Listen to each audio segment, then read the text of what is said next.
तो market structure समझने से पहले हमको 3 टाइप ऑफ ट्रेंड समझना पड़ेगा। ट्रेंड कितने टाइप के होते हैं? सबसे पहला ट्रेंड है अप ट्रेंड, जिसके अंदर प्राइस ऊपर जाता है, ठीक है, मार्केट भी ऊपर जाता है। सेकंड वन इज साइडवेज, जिसके अंदर मार्केट एक रेंज के अंदर ही कंसोलिडेट करता है, प्राइस आपका एक रेंज के अंदर कंसोलिडेट करता रहता है, उसको बोलते हैं sideways market. Third one is down trend, इसके अंदर क्या होता है कि प्राइस का मूवमेंट नीचे होता है, राइट, प्राइस इस तरीके से नीचे मूव करेगा, उसको डाउन ट्रेंड बोलते हैं कि ट्रेंड हमारा नीचे है, डाउन ट्रेंड। अब इसको इन डिटेल समझो। अगर हमारा अप ट्रेंड बनेगा तो क्या क्या होना चाहिए? सबसे पहले अगर आप ये जो हाई देख रहे हो, यहाँ पे हायर हाई का फॉर्मेशन होगा, ठीक है, और इसके जस्ट नीचे क्या होगा? Higher low. क्यों भाई? क्योंकि इससे पहले वाला पॉइंट देखो, इससे पहले वाला पॉइंट क्या था? ये था, ये हायर हाई था, राइट। तो इसके नीचे है, मतलब हायर तो पहले ही था लेकिन अब नीचे आ गया, इसलिए हायर लो बोलेंगे। एज इट इज अब इसके भी ऊपर आ गया, जो पहले वाला हायर हाई था उसके भी ऊपर आ गया तो हायर हाई बोलेंगे, फिर इसके नीचे आएगा तो हायर लो बोलेंगे। तो जब भी आपको हायर हाई और हायर लो का फॉर्मेशन होते हुए दिखे मार्केट में, तो वैसे ट्रेंड को हम लोग अप ट्रेंड बोलते हैं, राइट। इस कंडीशन में मार्केट का प्राइस ऊपर जाता है। एज इट इज साइडवेज में देखते हैं, साइडवेज में क्या होता है? साइडवेज मार्केट में ना आप देखोगे ना तो प्राइस एक रेंज के अंदर ही कंसोलिडेट करती रहती है, तो इस कंडीशन में कोई हायर हाई हायर लो नहीं बनेगा। इसके बाद आता है हमारा डाउन ट्रेंड। डाउन ट्रेंड में क्या होता है? प्राइस नीचे जाता है, तो यहाँ पे क्या होगा? सबसे पहले यहाँ पे बनेगा लोअर हाई। लोअर हाई क्यों बना? क्योंकि इससे पहले हायर हाई था ऊपर, ठीक है, और इसके जस्ट नीचे आ गया, मतलब हाई अब नीचे आ चुका है तो लोअर हाई बोलेंगे, राइट। ये जो ऊपर वाला टॉप देख रहे हो ना, इसका शिफ्टमेंट अगर नीचे होता है तो लोअर हाई बोलेंगे, अगर ऊपर जाता है तो हायर हाई बोलेंगे, राइट।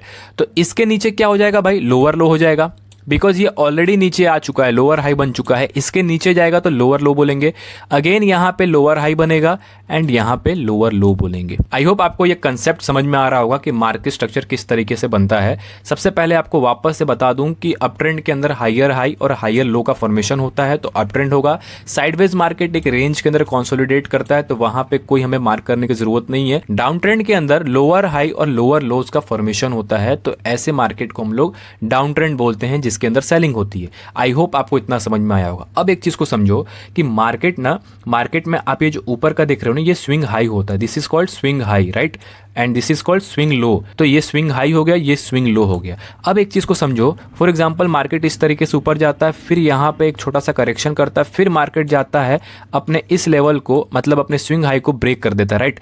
तो मार्केट क्या किया? मार्केट अप ट्रेंड में है, मार्केट ने करेक्शन किया। यहाँ पे करेक्शन का मतलब पुल बैक ले रहा है मार्केट, लेकिन इसका ट्रेंड अप ट्रेंड ही है, इसको करेक्शन बोलते हैं कि मार्केट ने करेक्शन किया है।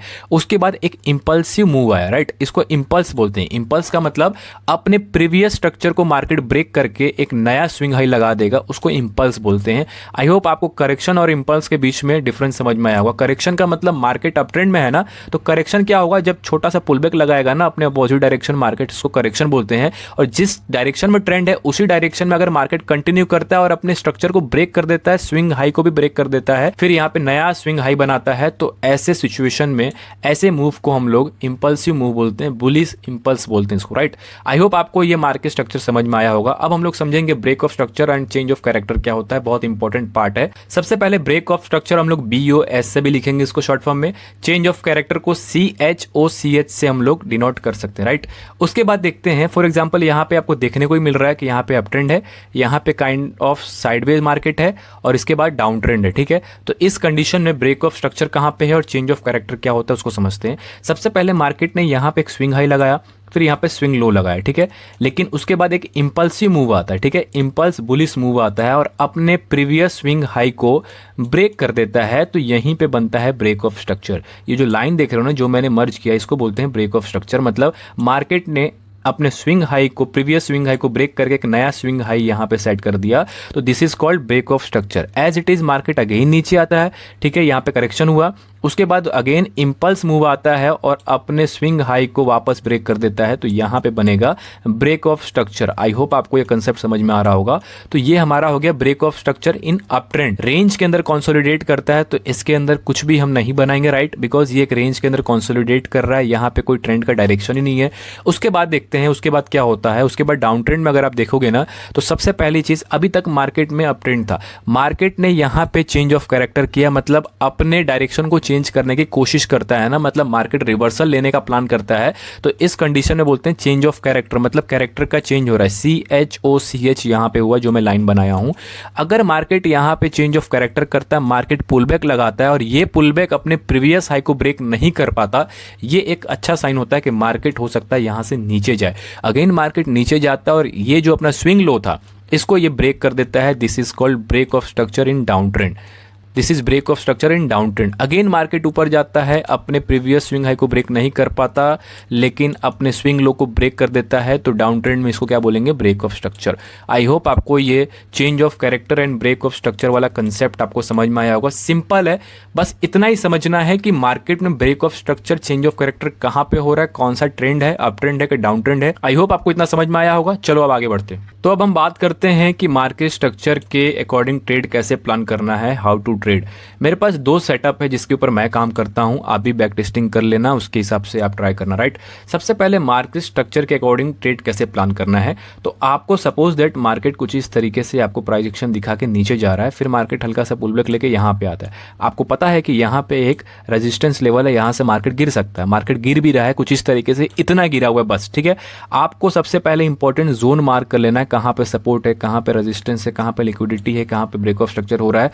वहीं पे आपको जस्ट मार्केट थोड़ा सा आपके डायरेक्शन में आए तो आपको प्राइस एक्शन देखना है। अब जैसे ही मार्केट इतना आपके डायरेक्शन में आ गया है ना, तो आपको सपोज दैट अगर मान लो ये मैं जो मार्केट देख रहा था ये 1 आवर पे होगा या फिर 4 आवर पे होगा, ठीक है, 1 आवर पे होगा या फिर 4 आवर पे हमें देखना है। और जैसे ही 1 आवर या 4 आवर पे मार्केट यहाँ पे रेजिस्टेंस को रेस्पेक्ट दे रहा है, तो आपको ना छोटे टाइम फ्रेम मतलब 15 मिनट पे चले जाना है।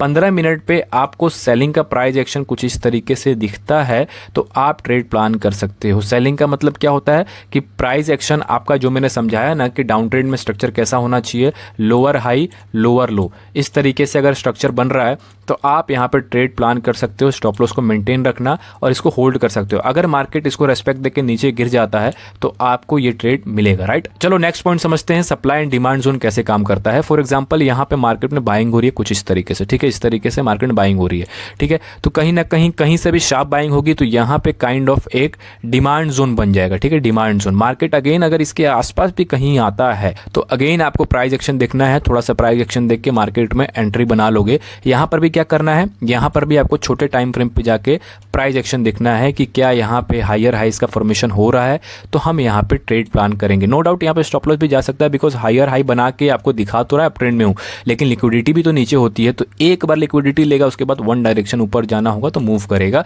तो इस कंडीशन में आपको स्टॉप लॉस को थोड़ा सा मेंटेन रखना, बिकॉज हम swing kind of swing trade plan कर रहे हैं ना, इसलिए थोड़ा सा मेंटेन रखना। अगर आपको लगता है इसके नीचे मार्केट चला गया जो स्ट्रक्चर बनाया है तो आप यहाँ पे स्टॉप लॉस कट भी कर सकते हो, लेकिन अगर इसके ऊपर कहीं भी लिक्विडिटी लेके मार्केट रिटर्न कर रहा है तो आपको होल्ड करना चाहिए ट्रेड के अंदर, ठीक है। आई होप आज का ये वीडियो आपको समझ में आया होगा कि स्ट्रक्चर कैसे काम करता है, मार्केट स्ट्रक्चर क्या होता है, हायर हाई क्या होता है, हायर लो क्या होते हैं। इसके बाद ना आप सिंपल ना मार्केट को एकदम सिंपल रखा करो। जितना कॉम्प्लेक्स बनाओगे ना, जितनी सारी चीजें सीखोगे उतना ही आपका दिमाग डिस्टर्ब रहेगा, आप ट्रेड नहीं ले पाओगे। मार्केट में ट्रेड दिखेगा तो भी नहीं ले पाओगे। अगर आपको वीडियो अच्छा लगा तो सब्सक्राइब कर देना। Thank you so much for watching this video. मिलते हैं किसी नए वीडियो में किसी नए टॉपिक के साथ, तब तक के लिए बाय।